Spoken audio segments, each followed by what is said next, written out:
हाय class. स्वागत है आपका @प्रथम क्लासेस पे। मैं हिना शर्मा। आज हम स्टार्ट करने जा रहे हैं सीटेट पेपर 1 2018 के सीडीपी के क्वेश्चंस। अगर आपको हेल्पफुल लगे तो आप मेरे चैनल को प्लीज़ सब्सक्राइब कर सकते हैं। हम स्टार्ट करते हैं जल्दी से। देखिए, ये फर्स्ट क्वेश्चन है, ये 2018 में पेपर आया हुआ है, ठीक है। जो कि ये क्वेश्चंस आपको प्रैक्टिस करने इसलिए ज़रूरी है कि अब सीटेट जल्दी ही दिसंबर में आने वाला है, तो ये आपके लिए बहुत हेल्पफुल रहेंगे प्रैक्टिस के पर्पज़ से। देखिए, children acquire gender roles through all of the following. Gender roles कैसे बच्चा छोड़कर लिंग भूमिकाएं ग्रहण करता है। लिंग भूमिकाएं मतलब जो हमारा समाज सिखाता है कि एक लेडीज़ को ये करना चाहिए, एक जेंट्स को ये करना चाहिए या नहीं करना चाहिए, इस तरीके का। तो देखिए, पहला है सोशलाइजेशन, समाज सिखाता है। दूसरा है कल्चर, हमारा कल्चर भी सिखाता है। ट्यूटरिंग नहीं सिखाता, क्योंकि उसके लिए मेल फीमेल में कोई अंतर नहीं होता, सिलेबस सेम होता है, तो एक ही चीज़ें पढ़ाई जाती हैं। फोर्थ हो गया मीडिया। तो मीडिया भी ऐसा कुछ नहीं है, मीडिया भी सिखाता है, ठीक है। हम जैसे कि पिक्चर्स देखते हैं या कोई ऐड देखते हैं, तो उसमें हमें जेंडर के रोल जैसे अब तो चेंज होते हुए नज़र आ रहे हैं, क्योंकि अब मेल फीमेल का काम मेल करे या फीमेल करे कोई डिफरेंस नहीं है। ऐसे एड्स आने शुरू हो गए हैं जिससे कि हमारे स्टेरियोटाइप, रूढ़िवादिता को कम किया जा सके। लेकिन ट्यूटरिंग में ऐसा कुछ नहीं है। ट्यूटरिंग मतलब पढ़ाना बच्चे को, तो हम एक जैसा ही सिलेबस लड़का लड़की को पढ़ाते हैं, तो उसमें कोई जेंडर रोल्स हम डिफ़ाइन नहीं करते हैं। अगला question, one of the critics of standardised test has been that. Standardised test की एक जो कि विशेषता नहीं है या फिर कह सकते हैं डिसएडवांटेज है, वो क्या है? Their language is difficult. नहीं, डिफ़िकल्ट नहीं होती। The test can not be administered on large population. हो सकता है they do not give a clear picture of a child ability. Clear picture देते हैं। फोर्थ हो गया, they represent largely mainstream culture and are therefore biased. ये हमारा correct answer है। इसको एक बार समझ लेते हैं। मतलब कि अगर स्टेट टू स्टेट, जैसे हम अपने इंडिया में ही अगर देखें, स्टेट टू स्टेट कल्चर अलग है। अगर एक स्टेट के किसी प्रोफेसर ने टेस्ट बनाया है और अदर स्टेट के बच्चे उसको दे रहे हैं या फिर उससे उनको एवेलुएट किया जाएगा, तो उसमें उस पेपर में दूसरी स्टेट का कल्चर इफेक्ट ज़रूर होगा, जो कि जिससे कि दूसरी स्टेट वाले जो बच्चे हैं वो बिल्कुल अनअवेयर होंगे, तो उसमें वो थोड़ा पक्षपाती लगेगा और बच्चों को दिक्कत आ सकती है। थर्ड देखिए, the theory of multiple intelligence. Theory of multiple intelligence में सिर्फ इतना कहा गया है कि 8 प्रकार की बुद्धि होती है, और 8 प्रकार की बुद्धि होती है मतलब कि सिर्फ बच्चा एक ही चीज़ में इंटेलिजेंट हो तो ही। जैसे अगर बच्चा मैथ की क्लास में बैठा है, तो अगर किसी को मैथ नहीं आती है, साइंस आती है लेकिन मैथ तो नहीं आती है, तो वो बिल्कुल बुद्धू है, बेकार है, ऐसा नहीं है। उसे अगर साइंस तो आती है ना, तो साइंस में इंटेलिजेंट हो सकता है। कोई किसी अलग अलग फील्ड में लोग इंटेलिजेंट हो सकते हैं, इसके बारे में बताया गया है। तो हमारा जैसे कि first, intelligence can be of several kinds, ये इसमें कहा गया है। अब देखिए आगे बढ़ते हैं। Fourth, teacher can utilise both assessment for learning and assessment of learning too. मतलब इनको कैसे टीचर क्यों यूज़ करता है? असेसमेंट फॉर लर्निंग, देखिए असेसमेंट फॉर लर्निंग किस लिए है कि जैसे कि बीच बीच में छोटे छोटे सीबीएसई स्कूल्स में सीसीई के तहत फॉर्मेटिव टेस्ट होते हैं, तो वो असेसमेंट फॉर लर्निंग है। इस तरीके से आप समझ सकते हैं। असेसमेंट ऑफ लर्निंग है जब कुछ पार्ट फाइनल हो गया है, हमें से ओवरऑल बच्चों का अचीवमेंट देखना है, तो जैसे कि 6 मंथ में या एनुअली या सेमी एनुअली, तो वो होते हैं हमारे फॉर्मेटिव असेसमेंट। समेटिव और फॉर्मेटिव होते हैं आपके असेसमेंट फॉर लर्निंग में, और समेटिव होते हैं असेसमेंट ऑफ लर्निंग। तो इसमें क्या होता है कि बीच बीच में जो हम टेस्ट कराते हैं वो क्यों कराते हैं? बच्चे की प्रोग्रेस चेक करने के लिए। और जो फाइनल असेसमेंट ऑफ लर्निंग मतलब फाइनल टाइम पे जो पेपर होते हैं हमारे समेटिव वाले, तो वो किस लिए कराए जाते हैं? बच्चों को ये देखने के लिए कि बच्चों ने कितना सीखा, बच्चों ने कितना अचीव किया। तो हम सारे अगर पॉइंट्स एक बार पढ़ते हैं, तो उसमें हमें जो सबसे रिलेटेबल है वो हमारा ऑप्शन है फोर्थ वाला, नो चिल्ड्रंस प्रोग्रेस। देखिए ये है assessment for learning and achievement level. Achievement level है असेसमेंट ऑफ लर्निंग, और पहला वाला असेसमेंट फॉर लर्निंग, ठीक है। Which one of the following is not related to continuous and comprehensive education. मतलब कि सीसीई से रिलेट नहीं करता है। सीसीई आया था आई थिंक 2009 के बाद, हाँ 2009 के बाद आई थिंक आया था CCE। तो उसमें क्या क्या था, देखिए इसमें इनके पॉइंट्स पढ़ लेते हैं, अच्छे पॉइंट्स हैं, आपको याद भी रह सकते हैं। CCE के बारे में कहीं लिखना पड़ जाए, जैसे B.Ed अगर आप कर रहे हैं, फाइनल ईयर में है या कुछ। It is an integral part of teaching learning process, correct है। It focus on children's achievement in different learning area, correct है। It is useful to label, देखो बच्चे को कभी लेबल नहीं करना है, तो यही हमारा आंसर है जो हमें चाहिए। It has mandated by right to education act of India, ये ठीक है। तो हमारा थर्ड आंसर है इसमें। Giftedness in children can be attributed to, कैसे पता चलेगा, या गिफ्टेडनेस हो सकती है बच्चे में, उसके सोर्सेज क्या है, कारण क्या है। तो पहला और रिसोर्स रिच एनवायरनमेंट, ज़रूरी नहीं है कि रिसोर्स अब बहुत अच्छे अच्छे भाई मिले हुए हैं मुझे और फिर मैं क्या है IAS बन जाऊँ, ज़रूरी तो नहीं है। ऐसे तो बहुत सारे लोग हैं लेकिन सब नहीं बन पाते ना, तो ये नहीं है। सेकंड, सक्सेसफुल पेरेंट्स, अब बताइए किसी के बच्चा पेरेंट्स अगर IAS है तो ज़रूरी है उसके बच्चे भी IAS बनेंगे, नहीं।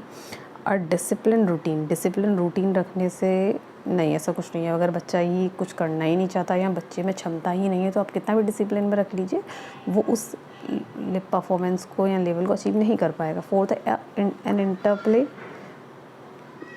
बिटवीन हेरिडिटी एंड एनवायरनमेंट, ये हमारा ठीक है।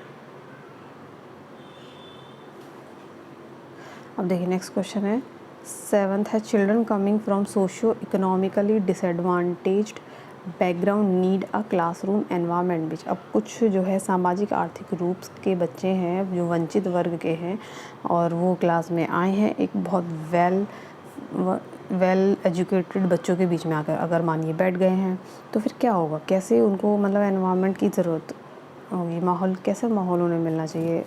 तो देखिए क्या या टीचर को करना चाहिए, पहला values and uses their culture and linguistic knowledge, ये सबसे करेक्ट है। देखिए इसका आंसर ही यही है, ये वाला। देखिए तो उसकी कल्चर नॉलेज जो भी उसके पास है उसे हमें अपना एसेट समझ रहे हैं, एसेट समझ के हमें उसमें अच्छे से अच्छा उसको देना है, ठीक है।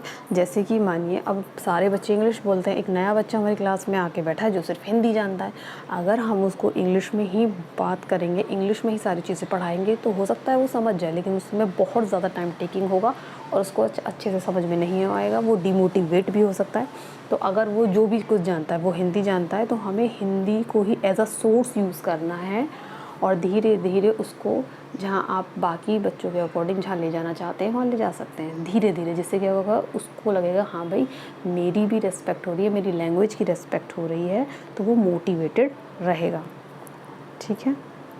Next question 8, the intervention needed for creative and talented children in the classroom rest on. बच्चा कुछ क्रिएटिव है, टैलेंटेड है, ठीक है, तो उसके लिए एक स्पेशल क्या हमें करना चाहिए। First, giving extra time to them, teacher तो भाई सबके लिए बराबर है, अब एक को आप एक्स्ट्रा टाइम देंगे तो बाकी बच्चों में थोड़ा सा वो होगा कि उसको ही शायद टीचर बहुत ज़्यादा इंटेलिजेंट समझता है, हमें नहीं। Second, being affectionate towards them, कुछ ही बच्चों के लिए अफेक्शनेट होना, कुछ ही बच्चों की तरफ झुकाव रखना भी गलत है क्योंकि बाकी बच्चों में उससे डिमोटिवेशन हो सकता है। Third, giving them the responsibility of teaching other children, कभी भी नहीं। फोर्थ, यूज़ ऑफ कस्टमाइज, ये ठीक है, ये ठीक है। कस्टमाइज का मतलब है आप रियल लाइफ में भी देखते होंगे कि जब हम स्पेशली कोई साड़ी प्रिंट करवाते हैं, ऑर्डर करवाते हैं, उसको कुछ नाम लिखवाते हैं तो वो कस्टमाइज़ हो जाता है एक तरीके से। तो ऐसे ही अगर कोई बच्चा स्पेशल है, इंटेलिजेंट ज़्यादा है या वीक है, तो उसके अकॉर्डिंग हम अपने लेसन प्लान में थोड़े थोड़े चेंजेस करते हैं जो उसको प्रॉफिटेबल रहें। तो वो होता है कि हम कस्टमाइज़ कुछ इंस्ट्रक्शन या मेथड हम यूज़ कर रहे हैं, ठीक है। तो इसके लिए fourth answer. Ninth, which one of the following ways is not a suitable way to help hyperactive children learn।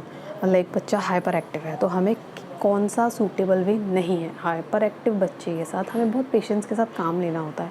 तो हम कुछ ऑप्शंस देखिए जो हैं इनके, उन्हें पढ़ लेते हैं एक बार।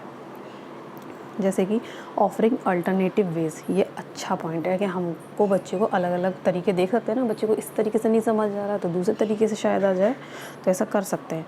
सेकंड है including physical activity, physical activity भी अच्छी है भाई। बच्चे को मानिए जैसे कुछ कुछ बच्चों को होती है दिक्कत कि वो लिखने में उनका हाथ काँपता है, तो अगर उनको हम थोड़ी थोड़ी हाथ वाली एक्टिविटीज़ कराएंगे तो शायद उनमें इम्प्रूवमेंट आ जाए, वो लिख पाएँ अच्छे से, तो ये भी अच्छा पॉइंट है। Third, reprimanding them for being restless, उनको या तो डांटना, लज्जित करना या पनिश करना। ये तो हमारा जो रिक्वायर्ड आंसर है वो है थर्ड। ऐसा हमें कभी नहीं करना, हमसे यही पूछा गया, नॉट अ सूटेबल वे। ये कोई सूटेबल वे बच्चे को ना तो डांटना है, ना शर्मिंदा करना है, ना कोई पनिशमेंट देनी है। ठीक है। पैटर्न्स ऑफ डाइवर्जेंट थिंकिंग, हमेशा डाइवर्जेंट थिंकिंग आप कहीं भी छोटे से बॉक्स में बना के लिख सकते हैं अपनी नोट्स की कॉपी में। Divergent thinking always relates to creative. Okay, always relates to creative या फिर क्रिएटिविटी आप कह सकते हैं। Next 11th, which one of the following does not describe the ways in which a teacher can model perform solving for children in classroom. Does not describe, बच्चे teacher को ऐसा नहीं करना चाहिए जब बच्चों को वो कोई प्रॉब्लम सॉल्व करके क्लासरूम में दिखा रहे हैं। तो क्या नहीं करना चाहिए वो हमें बताना है। तो देखिए हमें क्या पहला है ये, ओहो ये न जाने क्यों बार बार कर। ठीक, be honest about making mistake while solving, अगर टीचर से कोई गलती हो गई है एक्सेप्ट कर लेना चाहिए, अच्छी बात है। Use vocabulary like think, idea, trial and different answer. ठीक है। Ask questions with convergent answer, ये है हमारा रिक्वायर्ड आंसर। कन्वर्जेंट का मतलब होता है एक ही, मतलब सोचा समझा, लिमिटेड, एक ही आंसर, लिमिटेड आंसर, बस बच्चा वही बोले जो मैं चाहता हूँ। बच्चा अपने सोच के अकॉर्डिंग अलग अलग आंसर ना दे, सिर्फ एक फिक्स्ड आंसर, तो होता है कन्वर्जेंट। ऐसा नहीं होना चाहिए भाई। एक क्लास जो है, बच्चे अलग अलग कल्चर से आते हैं, बच्चे कोई गिफ्टेड है, कोई क्रिएटिव है, तो अगर बच्चा भाई क्रिएटिव है तो उसकी थिंकिंग होगी डाइवर्जेंट, तो वो तो 4 तरीके बता सकता है कोई भी प्रॉब्लम सॉल्व करने के। जो क्रिएटिविटी के ये लक्षण होते हैं कि बहुत सारे तरीक़ों को हम यूज़ करना एक ही प्रॉब्लम के लिए। अब कन्वर्जेंट आंसर आप रखेंगे क्लास में, जैसे आप यस नो टाइप के लिए जा सकते हैं। जब यस नो टाइप वाले क्वेश्चंस जो होते हैं वो कन्वर्जेंट होते हैं, बच्चा या तो यस बोलेगा या तो नो बोलेगा, उसके पास और कोई ऑप्शन ही नहीं है। तो ऐसा नहीं होना चाहिए क्लास में। ठीक है, नेक्स्ट क्वेश्चन की तरफ हम चलते हैं। Which one of the following is an emotion, हमारा इमोशन तो ये तो सबको ही पता होगा। इमोशन है फियर, ना अटेंशन, ना स्टिमुलस, ना हमारी मेमोरी, ये है fear. 13, a 3-year-old child explain that milk is produced by a milk at milk booth। बच्चा कहता है कि दूध जो है मशीन से मिल्क बूथ पे मिलता है। तो इससे हम क्या समझेंगे बच्चे के बारे में? तो child's answer is based on his experience, यही करेक्ट आंसर है कि बच्चा क्योंकि बस यही बता रहा है जितना उसने देखा है। बच्चे की कभी गलती नहीं होती। आप चाइल्ड साइकोलॉजी करते वक्त हमेशा ध्यान रखेंगे, किसी भी सब्जेक्ट की आप कर रहे हैं, स्पेशली सीडीपी कर रहे हैं, स्पेशली मैथ पेडालॉजी या हिंदी या कोई भी पेडालॉजी कर रहे हैं, ऐसे क्वेश्चंस आपको अगर पूछे जाते हैं तो हमेशा ध्यान रखेंगे बच्चा अपना एक्सपीरियंस ही शेयर कर रहा है और बच्चे की कोई गलती नहीं है। गलती है तो टीचर की है, सिस्टम की है। ठीक है, तो ये हमारा फर्स्ट आंसर इसके साथ जाएगा। आगे देखिए, which one of the following best describe a teacher's role. Teacher का रोल कैसा होना चाहिए? A teacher should adhere to the prescribed textbook. Textbook कोई लेके बैठा रहे? नहीं। Complete the syllabus? नहीं। सिलेबस पे ही ओनली फोकस नहीं होता, बच्चे का ओवरऑल डेवलपमेंट होना चाहिए। Creating a relaxed space where children learn through dialogue and inquiry, ये बहुत ही अच्छा आंसर है। Fourth, teachers most important role in the class to maintain discipline. नहीं, ये एक नेगेटिव है। सिर्फ डिसिप्लिन मेंटेन करने से बच्चे नहीं पढ़ेंगे। जब तक बच्चे खुद एक्टिविटी नहीं करेंगे, बच्चा जब तक सवाल नहीं पूछेगा, जब तक कंफर्टेबल फील नहीं करेगा तो वो नहीं सीखेगा। ठीक है, तो हम इसमें है आपका थर्ड आंसर हो गया। Next, which one of the following classrooms encourage rich learning. कुछ क्लासरूम के ऑप्शंस हमें दे रखे हैं, भी एक क्लास ऐसी है, एक क्लास वैसी है। हमें बताना है कि सबसे अच्छा रिच एनवायरनमेंट कौन सी क्लास हमें प्रोवाइड कर रही है। देखिए फर्स्ट क्या कह रही है, classroom with open activity corner and a variety of children's literature in open shelves accessible at any time of the day. सबसे सुंदर आंसर यही है। एक्टिविटी भी हो रही है, any time of the day हो रही है, बच्चे को वैरायटी भी मिल रही है, इसमें इतने अच्छे अच्छे वर्ड हैं। देखिए एक्टिविटी हो गई, वैरायटी हो गई, एनी टाइम एसेसिबल हो गया। और आप बाकी क्वेश्चन देखिए, सेकंड में लिखा हुआ है neatly organised material in cupboard brought out once in a week. तो उससे तो कम ही अच्छा है ना, वंस इन अ वीक शायद मिलना अच्छा हो सकता है, लेकिन फर्स्ट वाले से अच्छा नहीं है। Third, a classroom with structure and plan learning driven by text book context. ये क्लासरूम स्ट्रक्चर है, plan learning driven by text book पे डिपेंड है, मतलब बुक पे डिपेंड है नहीं। A classroom with a variety of material display in the classroom, सिर्फ display हो रहा है, मतलब जैसे कि चार्ट वगैरह लगे हुए हैं और बच्चे उसे beyond the reach of children, बच्चे छू भी नहीं सकते। तो इसमें सबसे सुंदर आंसर आपका फर्स्ट है। 16, which one of the following best describe the role of textbook in the classroom. Textbook क्या है क्लास के लिए?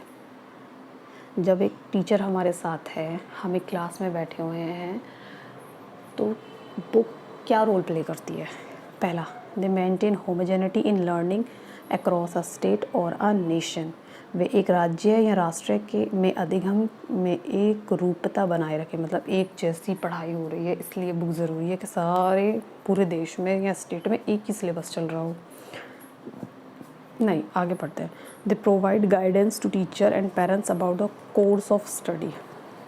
नहीं, they form the most essential learning resources in a resource star, मतलब most essential resource है? नहीं, ऐसा कुछ नहीं है। असेंशियल रिसोर्स नहीं है। Fourth, they are one of the resource and reference material. बिल्कुल यही लैंग्वेज आपको हमेशा ध्यान रखनी है जब भी बुक की बात आएगी, कि एक रेफरेंस मटेरियल है और वन ऑफ द रिसोर्स है। वन ऑफ मतलब उपलब्ध संसाधनों में से कोई एक संसाधन हमारी किताब है। बहुत सारे संसाधनों में से एक संसाधन हमारी किताब है, बस। सिर्फ संसाधन है, ना मोस्ट इम्पॉर्टेंट है, ना टोटली पेरेंट्स और टीचर के लिए गाइड है, कुछ नहीं, ठीक है। रेफरेंस मटेरियल है सबसे मेन तो। 17, the national curriculum framework drives it understanding from. National curriculum NCF 2005 बहुत इंपॉर्टेंट टॉपिक है यूपीटेट और सीटेट के लिए, आपको करना ही करना है। तो डिटेल में आपको 1-2 पेज इस पर लिख के रखिए कि NCF में एजुकेशन को लेके क्या क्या बताया गया था। तो इसमें सबसे पहले जो मेन मुद्दा है,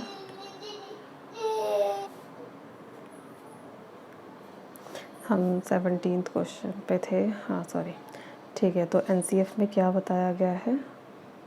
NCF में बताया गया है कंस्ट्रक्टिविज्म, मतलब रचनावाद। बच्चा जो है रचनावादी है, खुद अपने ज्ञान की रचना कर सकता है। तो कंस्ट्रक्टिविज्म को ही उन्होंने अपना क्या मेन सोर्स लिया है NCF वालों ने।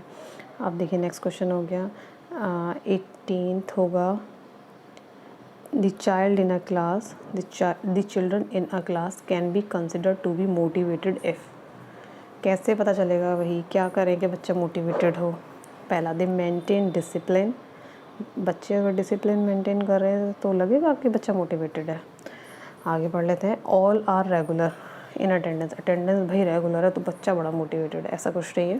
Third, they ask question seeking clarification from the teacher, भाई वो टीचर से बात कर रहे हैं, क्लैरिफिकेशन मांग रहे हैं जो उन्हें समझ में नहीं आ रहा। तो ये सबसे अच्छा आंसर इसमें ये है, थर्ड।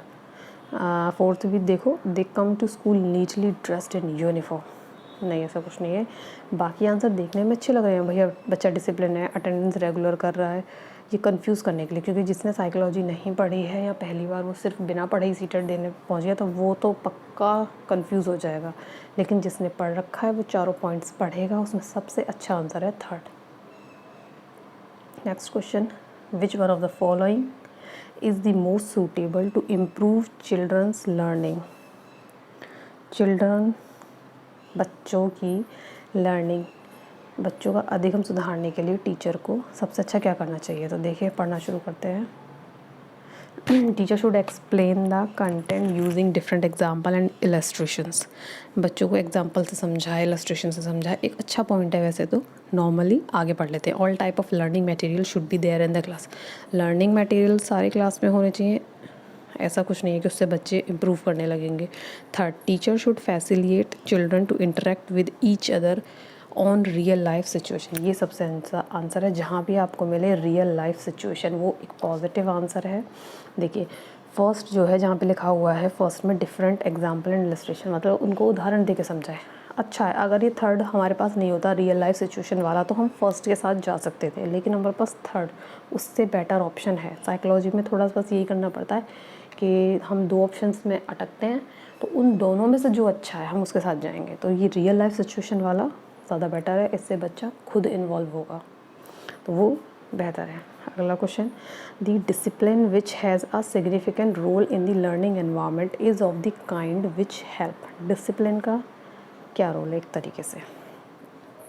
पहला, टू क्रिएट साइलेंस, क्या होना चाहिए या क्या है? साइलेंस के लिए नहीं, बच्चा शांत बैठा है तो इसका मतलब ये थोड़ी है कि वो पढ़ ही रहा है। Second, teachers to give instructions, नहीं। चिल्ड्रन रूट मेमोराइज बहुत ही नेगेटिव वर्ड है, कभी नहीं। Fourth, children to regulate and monitor their own learning, ये सबसे अच्छा आंसर है। अगर आप चारों को पढ़ते हैं तो बच्चे खुद की लर्निंग को मॉनिटर कर सके, ठीक है। नेक्स्ट क्वेश्चन पे चलते हैं। 21, which one of the following statement is true about the role of heredity environment. देखिए हेरिडिटी एनवायरनमेंट का सेकंड क्वेश्चन है। हेरिडिटी एनवायरनमेंट के बारे में सच क्या है? A child's ability to learn and perform is completely decided by genes. Genes मतलब हेरिडिटी, तो केवल यहाँ क्या कह रहा है, इसका मतलब ओनली हेरिडिटी के लिए कह रहा है। ये हमसे कह रहा है कि सिर्फ हेरिडिटी है जी, तो ये वाला जीन्स की वजह से गलत हो गया, ठीक। सेकंड पढ़ते हैं, good care and a nutrition diet can fight of any disorder. फिर से अब ये किसके बारे में सिर्फ कह रहा है? बाहरी एनवायरनमेंट के बारे में कह रहा है डिसऑर्डर, तो ये भी नहीं है। Environment play a significant role, सिर्फ एनवायरनमेंट के लिए कह रहा है। Fourth, certain aspect of development are influenced more by heredity and other more by environment, मतलब कुछ पहलू जो है हमारे जीवन के वो हेरिडिटी से जुड़े हैं और कुछ एनवायरनमेंट, मतलब हेरिडिटी एनवायरनमेंट इसमें दोनों को इन्वॉल्व कर लिया है, तो हमारा तो भाई करेक्ट आंसर ही है ये, ठीक है। Which one of the following statement can not be attributed to Piaget's theory. पियाजे की थ्योरी से कौन सा स्टेटमेंट रिलेट नहीं करता? सीधी बात यह है। पहला, children construct and use knowledge about their world, बिल्कुल ठीक है, ये रिलेट करता है। अब नेक्स्ट पढ़ते हैं, learning take place through constant practice, ये रिलेट नहीं करता है। कॉन्स्टेंट प्रैक्टिस नहीं, जब बच्चा खुद रचनावादी है तो वो कॉन्स्टेंट प्रैक्टिस क्यों करेगा? वो तो खुद अपने नॉलेज का रचना करता है। Third, children act on their environment, हाँ करता है, एनवायरनमेंट से रिएक्ट। डेवलपमेंट अकर इन क्वालिटेटिव स्टेजेस, क्वालिटेटिव और क्वांटिटेटिव दोनों होते हैं, तो ये इसको भी हम ठीक ही मानेंगे, ठीक है।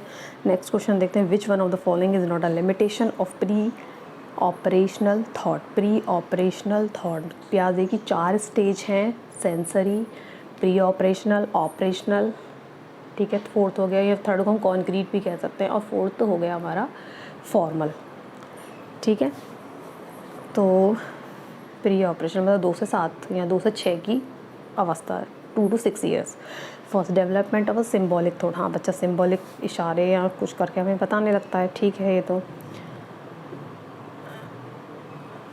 ईगो सेंट्रिम, हाँ बच्चा ईगो सेंट्रिम होता है, खुद के बारे में बस मैं, मेरे को चाहिए, अपनी चीज़ किसी को नहीं देता, ठीक है। थर्ड है इररिवर्सिबिलिटी, इररिवर्सिबिलिटी होती है बच्चे को, जैसे कहते हैं सबसे पुराना एग्जांपल है, बच्चे को अगर हम गिलास में पानी करके दे दें, एक लंबा है एक चौड़ाई में ज़्यादा है, फिर तो उसको पता ही नहीं चलेगा कि पानी किस में ज़्यादा है या किस में, जो लंबाई में ज़्यादा वाला रहेगा ना उसको ही वो बोलेगा हमेशा कि पानी इसमें ज़्यादा है।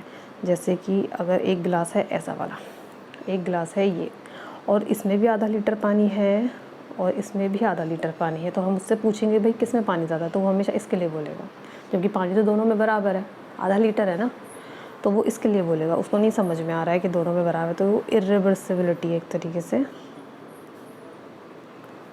या फिर एक एग्जांपल हो सकता है वो, जैसे कि 4 + 2 है,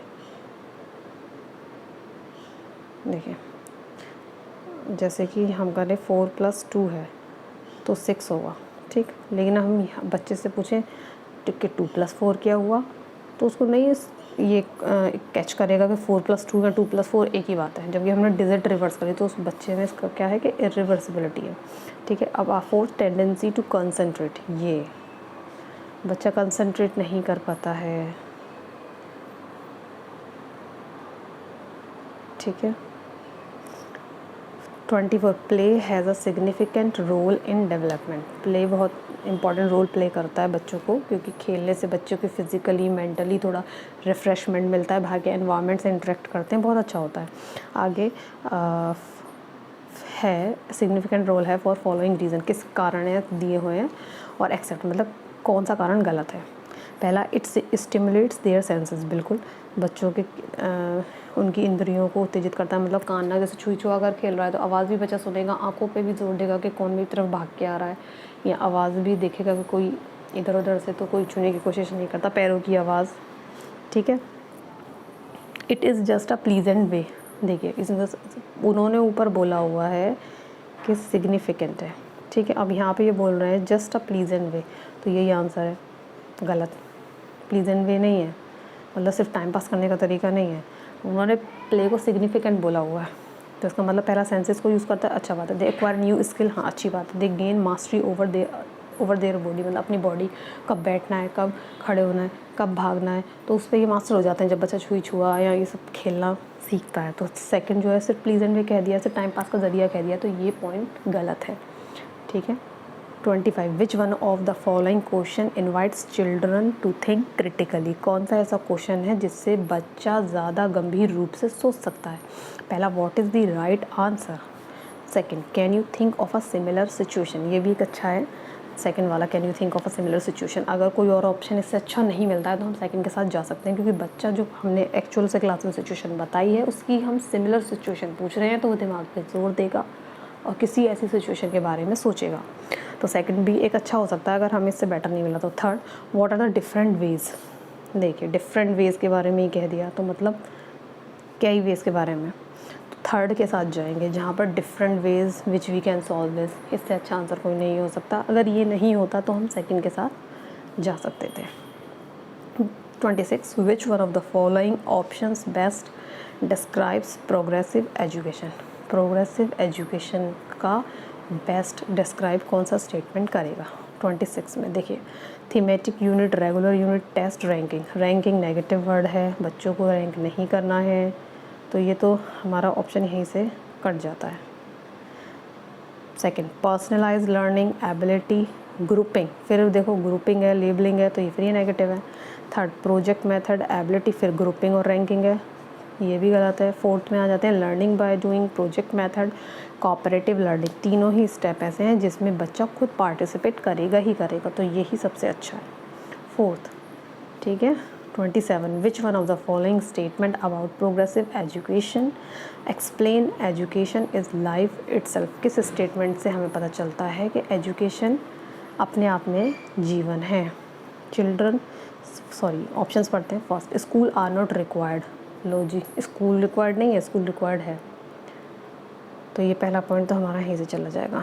second, education in school should reflect the social and natural world, ठीक, बिल्कुल ठीक है, क्योंकि अपने आप में जीवन है, क्योंकि वहाँ पर हमारा खुद का एक समाज और एक नेचुरल वर्ल्ड डेवलप हो जाता है। जब हम स्कूल के अंदर घुस जाते हैं तो हम डरते हैं टीचर से, रेस्पेक्ट करते हैं टीचर से, कोई परेशान करता है तो बताते हैं टीचर को, अपने फ्रेंड्स के साथ खेलते हैं, लंच करते हैं, टाइमली सब करते हैं, तो एक नेचुरल हमारा बन जाता है।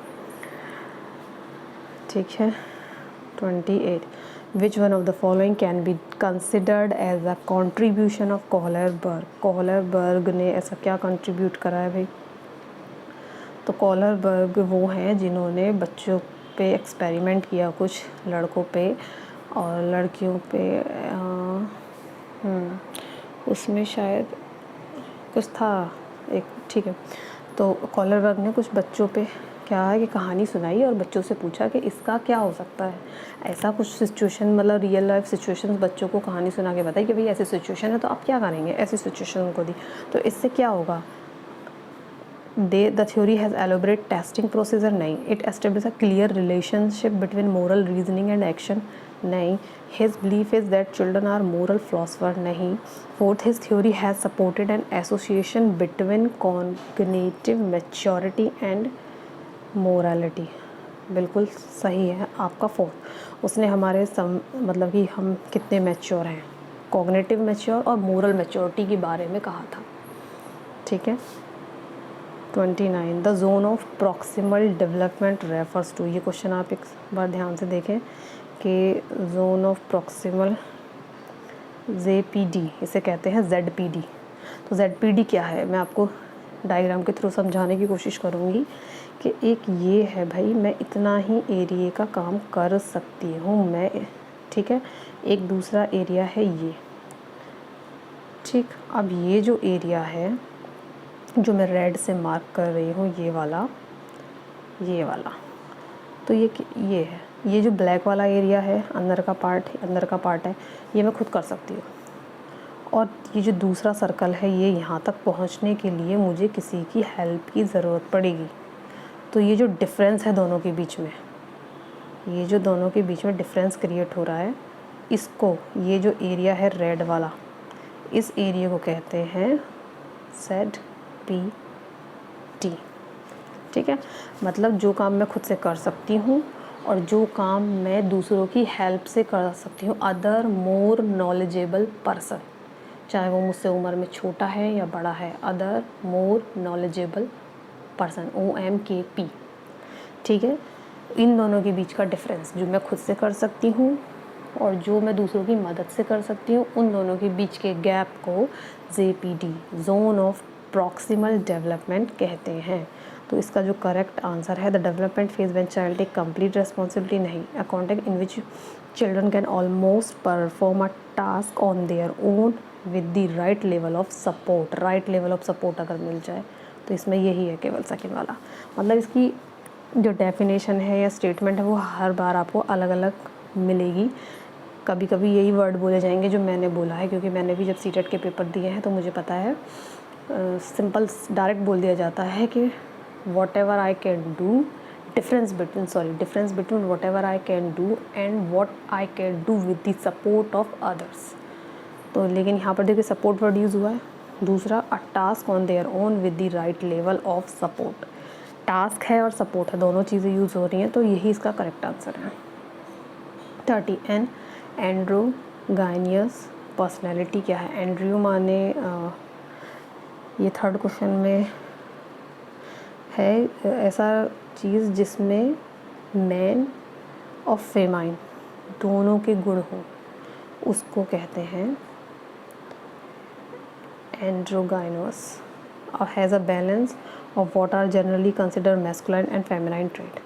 जनरली जो हम मानते हैं, कंसिडर करते हैं कि ये तो भाई मेल के फंक्शन है, कंसिडर करते हैं कि भाई ये तो फीमेल के ट्रेट हैं या मेल के ट्रेट हैं, और वो उसमें एक बैलेंस सा बना हुआ है. बैलेंस ऑफ व्हाट जनरली, मतलब बैलेंस है एक ही पर्सनैलिटी, एक ही बॉडी में दोनों ट्रेट हैं, लड़के वाले भी और लड़की वाले भी. तो उस चीज़ को हम, वो उस पर्सनैलिटी को हम क्या कहेंगे, गायनियस कहेंगे. ठीक है. तो ये हमारे 30 क्वेश्चंस कंप्लीट होते हैं. आई होप आपको अच्छे से समझ आया होगा. आपको अगर प्लीज़ अच्छे से समझ आया है तो प्लीज़ आप मेरे चैनल को सब्सक्राइब कीजिएगा. आगे भी आपको ऐसी हेल्पफुल वीडियोस B.Ed से रिलेटेड एंड आपके CTET और UPTET से रिलेटेड आपको मिलती रहेंगी. Thank you class.